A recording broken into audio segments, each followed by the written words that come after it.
Welcome back ناظرین آج جو ہے نا ایک خبر آئی ہے کہ جب ہم اسکولوں اور کالجوں اور دیگر تعلیمی اداروں کی بات کرتے ہیں اور دیگر کھانے پینے کی بالخصوص بات کرتے ہیں تو وہاں پہ نا صفائی ستھرائی کے جو انتظام ہوتے ہیں نا وہ بڑے بہترین ہوتے ہیں. وہ آپ کو ہی پتہ ہے کہ کس طرح کے ہوتے ہیں. جس کا جو دل آئے وہ اس کو کھلا سکتا ہے اور جس کا جو دل آئے وہ بنائے, کیا ملا رہا ہے, کون سے کس قسم کی چیزیں جو ہے وہ بنا کے لوگوں کو کم قیمت کے نام پہ جو کھلائی جاتی ہیں وہ امیزنگ ہوتی ہے. اور ساتھ ہی آج کچھ کارروائیاں کی ہیں سندھ فوڈ اتھارٹی نے, اور ساتھ ہی سندھ کا سندھ میڈیکل یونیورسٹی ہے ادھر بھی چھاپا مارا ہے. اور جب چھاپا مارا تو ناقص انتظام نکلے کینٹین کے اندر. بلایا گیا, جی کیا معاملہ ہے, صورتحال دیکھی تو خراب نکلی, اس میں جرمانہ کیا گیا. کیا معاملہ ہے, کس طرح ہوا یہ معاملہ, کتنے معاملات کے اوپر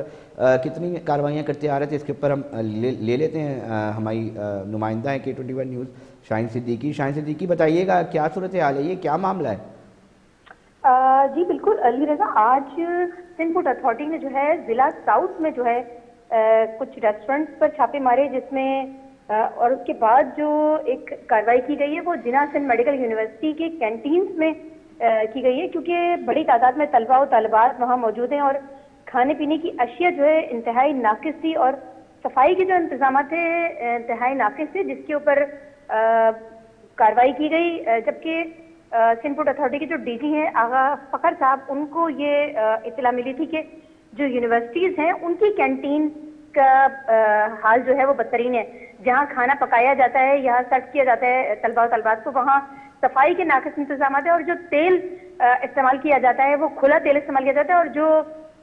انتہائی غیر معیاری تیل استعمال کیا جاتا ہے. تو یہ آج سندھ فوڈ اتھارٹی نے ضلع ساؤتھ میں جو ہے وہ مختلف پہلے ریسٹورینٹ پہ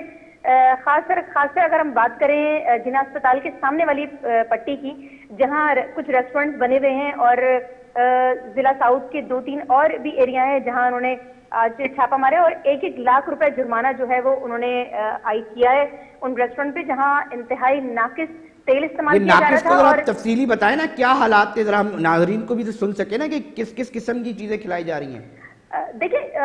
سندھ فوڈ اتھارٹی جب سے یہ ڈی جی آئے ہیں آغا فخر کی اگر ہم بات کریں تو کچھ سندھ فوڈ اتھارٹی نے کچھ کام کرنا شروع کیا ہے, اور ہم دیکھتے ہیں کہ اب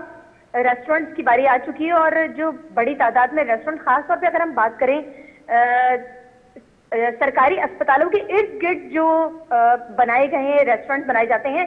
وہاں انتہائی ناقص اور غیر معیاری تیل استعمال کیا جاتا ہے اور ناقص جو ہے وہ مسالہ جات استعمال کیے جاتے ہیں, اور صفائی کے جو انتظامات ہیں وہ انتہائی بدتر ہیں, اور جو برتنوں کی صفائی ہے خاص طور پر وہ گندے پانی سے صاف کیے جاتے ہیں اور اسی میں ہی جو ہے وہ سرو کر دیا جاتا ہے. تو یہ ایک اطلاع تھی ان کو سرکاری اسپتالوں کے ارد گرد. ابھی صرف جناح اسپتال اور NICVT اسپتال کے ارد گرد جو ریسٹورینٹ بنے ہوئے ہیں وہاں کارروائی کی گئی ہے. مزید کارروائی جو ہے سول اسپتال کے ارد گرد اور جتنے بھی سرکاری اسپتال ہیں ان کے گرد جتنے ریسٹورینٹ بنے ہوئے ہیں ان کے خلاف کارروائی کی جائے گی, کیونکہ بڑی تعداد میں وہاں پر مریض کے جو اٹینڈنٹ ہیں وہ رہتے ہیں اور کھانا وغیرہ وہیں سے کھاتے ہیں. تو ایک بڑی تعداد 24 گھنٹے میں وہاں پر ہوتی ہے جو کھانا کھایا جاتا ہے. تو یہ ایک فیصلہ کیا سندھ فوڈ اتھارٹی نے. یہ تقریباً آج سے 2 دن قبل ایک اجلاس ہوا تھا جس میں آغا فخر حسین نے احکامات جاری کیے تھے کہ فوری طور پر جو ہے وہ کارروائی کی جائے اور یونیورسٹیز کی خاص طور پہ کینٹین کو بھی ہائی لائٹ کیا جائے, کیونکہ بڑی تعداد میں طلباء و طالبات وہاں موجود ہوتے ہیں اور انتہائی فیصلہ کیا جا رہا ہے سرکاری کینٹین, سرکاری یونیورسٹی, تعلیمی ادارے اور جگہوں پہ بھی اب چھاپے پڑیں گے. نہیں, اس سے قبل جو ہے وہ پرائیویٹ یونیورسٹی میں بھی کچھ دن قبل چھاپا مارا گیا تھا اور کینٹین کا جائزہ لیا گیا تھا کہ آیا کہ کس طرح کا کھانا جو ہے وہ وہاں پر پیش کیا جا رہا ہے. نہ صرف سرکاری اسپتال بلکہ پرائیویٹ ہاسپٹل, پٹیل ہاسپٹل میں بھی کافی دن قبل جو ہے وہ چھاپا مارا گیا اور کینٹین کو جو ہے وہ بند کیا گیا. جبکہ جناح سندھ میڈیکل یونیورسٹی کی جو کینٹین ہے اس کو بالکل سیل کر دیا گیا, بند کر دیا گیا, جرمانہ عائد کیا گیا 80,000 روپے. لیکن یہ کہا جا رہا ہے کہ اگر مزید اگر اس کینٹین کو کھولا گیا اور یہ جو آج کارروائی کی گئی ہے اگر اس کو بہتر نہیں کیا گیا تو اس سے بڑھ کر جو ہے وہ جرمانہ عائد کیا جائے گا. یہ بھی تو بتائیں نا, یہ سندھ فوڈ اتھارٹی جو ہے وہ اچھا کام کر رہی ہے, ہم تو جو چیزیں کرتی ہیں کارروائیاں ہوتی ہیں اس کی حوصلہ افزائی بھی اپنے پروگرام میں بالکل کرتے ہیں, مگر سوال ایک یہ بھی شہری کرتے ہیں شاہین کہ یہ جو گندا تیل جو انسانی جان کے لیے خطرناک قرار دیا گیا ہے وہ انہی علاقوں میں بن رہا ہے, ان کی فیکٹریز کے اوپر چھاپے کب پڑیں گے, وہ فیکٹریز پر سیل کب لگاتی دکھائی دے گی سندھ فوڈ اتھارٹی, اور بہت سارے کیچپ اور پتہ نہیں کیا کیا دو نمبری جو ہو رہی ہے اس شہر میں, کیا کہہ کے کیا کھلایا جا رہا ہے. تو کبھی سوال کیا ہوگا, جواب بھی بات چیت ہوتی ہوگی آپ کی, تو کیا کہہ رہے ہیں اس طرف ہے کوئی بڑی فیکٹری جہاں اس طرح کی دو نمبریاں چل رہی ہیں, اس کی بھی ہمیں خبر ملے؟ علی رضا آپ بالکل صحیح کہہ رہے ہیں, کیونکہ کافی عرصے سے نہ صرف کراچی شہر بلکہ دیگر شہروں میں بھی یہ دیکھا گیا ہے کہ گندگی اور غلاظت سے تیل بنایا جاتا ہے, جب بلکہ یہ جو مرغی کے جو باقیہ جات جو لے کے جائے جاتے ہیں اس سے بھی جو ہے وہ پریس کر کے تیل نکالا جاتا ہے اور وہ کھانے کے تیل میں ملایا جاتا ہے. یہ جو کھلا تیل ملتا ہے بازاروں میں, اس پر ایک آرڈیننس جاری ہوا تھا جس کے خلاف کہ اس پر پابندی عائد کرنا تھی, لیکن ابھی تک تاحال جو ہے وہ اس پر عمل میں نہیں لایا گیا اور ابھی تک کھلا تیل جو ہے وہ فروخت ہو رہا ہے. ایک اور ادارہ ہے پاکستان اسٹینڈرڈ اور کوالٹی کنٹرول اتھارٹی, وہ بھی اس کے خلاف پچھلے دنوں کافی کارروائی کی تھی, لیکن کیونکہ جو یہ لوگ ہیں ان کو جرمانہ بھی عائد کیا گیا, قید بھی ہوئی, لیکن اس کے باوجود یہ سلسلہ جو ہے وہ رکتا نہیں ہے. کافی شہروں میں نہ صرف کراچی بلکہ سندھ کے دوسرے شہروں میں بھی یہ چیز دیکھی گئی تھی کہ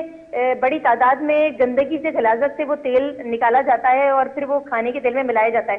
خاص طور پہ اگر ہم بات کریں باہر جو یہ کھانے بکتے ہیں اور یہ جو تلی ہوئی اشیاء ملتی ہے وہ اسی قسم کا تیل استعمال کیا جاتا ہے جو کھلا تیل کچھ گھروں میں بنایا جاتا ہے.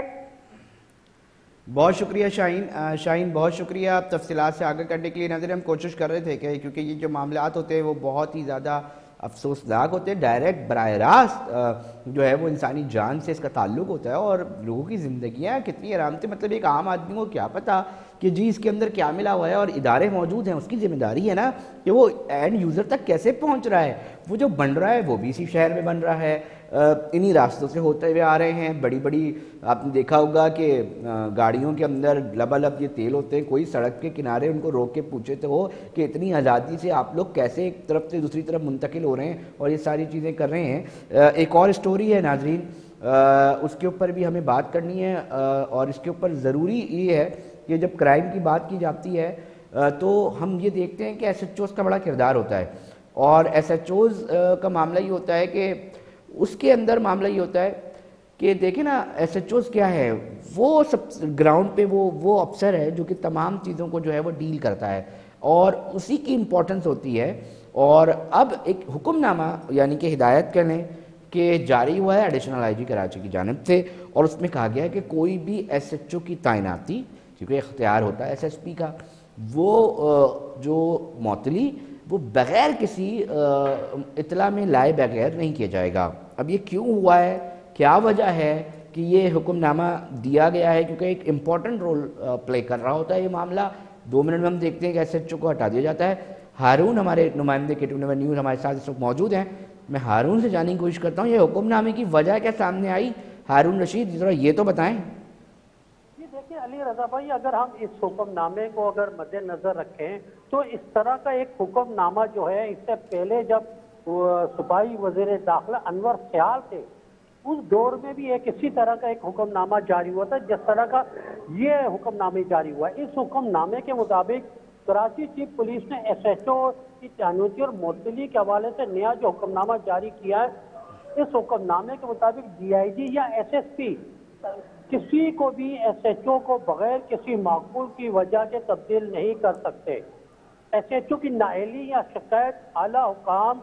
جو ہے جن میں اعلیٰ پولیس کے جتنے بھی افسران ہیں یہ ایڈیشن آئی جی کراچی کو کریں گے, بعد از انہیں ہٹایا جائے گا. پولیس اسٹیشن میں افسر کی بات اور ایس ایچ او تعیناتی کے لیے نیا طریقہ کار کا حکم نامہ بھی جاری ہوا ہے. اچھا, اس حکم نامے کے مطابق S S P S H O کی تعیناتی کے لیے 3 افسران کے نام زون ڈی آئی جی کو تجویز کرے گا. زون ڈی آئی جی جو ہے 3 میں سے 2 نام جو ہے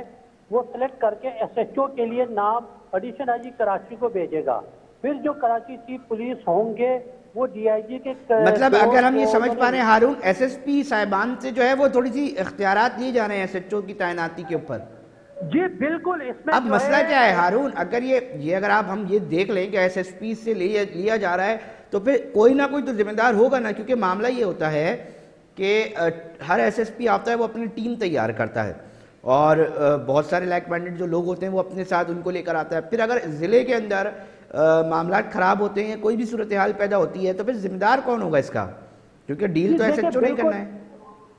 جی بالکل علی بھائی، دیکھیں ضلع ایس ایس پی نے چلانا ہوتا ہے، وہ اپنے متعلقہ جب تک اس کی ٹیم نہیں ہوگی وہ ضلع پہ کیسے اس کو چلا کرائے گا. وہ لائن آف آرڈر کے علاوہ جرائم پیشہ کے خلاف دیگر امور کو سر انجام دینا ہوتے ہیں. جب تک اس کے اپنے اعتماد کی ٹیم نہیں ہوگی تو وہ کامیاب نہیں ہوتا. اب جا کے ایڈیشن آئی جی کراچی نے یہ ایس ایس پی سے اختیارات لے لیے، وہ صرف 3 نام دے گا، ان میں سے جو ان کی